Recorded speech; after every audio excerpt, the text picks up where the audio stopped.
এখন যে গল্পটা আমি বলবো, এই গল্পটা শুনতে শুনতে অনেকেই হয়তো নিজেদের ছোটবেলায়, শৈশবে ফিরে যাবেন। অনেক হয়তো নিজের মতো করে নিজের পুরনো কোনো গল্প মনেও পড়তে পারে। আমি এক মাস্টারমশাইয়ের কথা বলছি। খুব আপন ভোলা মানুষ ছিলেন। আপন ভোলাটা আগেই বলে রাখলাম। তো উনি কোনোদিনই স্কুলে এসে স্কুলের সাইকেল স্ট্যান্ডে কিন্তু সাইকেল রাখতেন না। আমাদের মাঠের ধারে আলাদা করে ক্লাস 7C একটা ঘর ছিল। সেই 7C জানলার ধারে সাইকেলটা রাখতেন।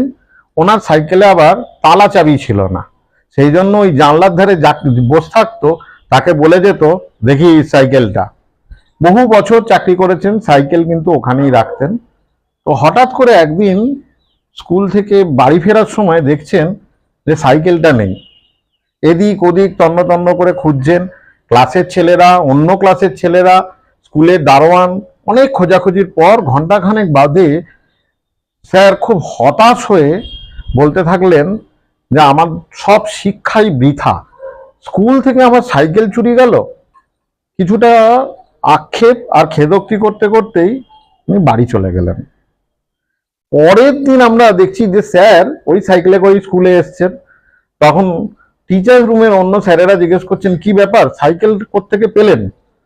তখন বলছে, আরে কি জানো বাপু, কাল সাইকেল নিয়েই বাড়ি থেকে বেরিয়েছিলাম, বকুলতলা বাস স্ট্যান্ডে পানের দোকানে পানও খেয়েছি, তারপর এক অন্য ছাত্রের সাথে গল্প করতে করতে তার বাইকে করে সে আমাকে স্কুলে ড্রপ করে অফিস চলে গেছে।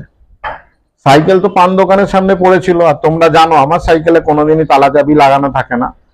বাজার করতে এসে আমার অন্য আরেক ছাত্র আমাকে দূর থেকে লক্ষ্য করেছিল যে আমি নাকি সাইকেল ফেলে বাইকে করে চলে গেলাম। সে আবার সাইকেল আমার বাড়িতে দিয়ে এসছে। যাক, এত বছর ধরে ছাত্র পড়িয়ে অমানুষ নয়, কটা মানুষই তৈরি করেছে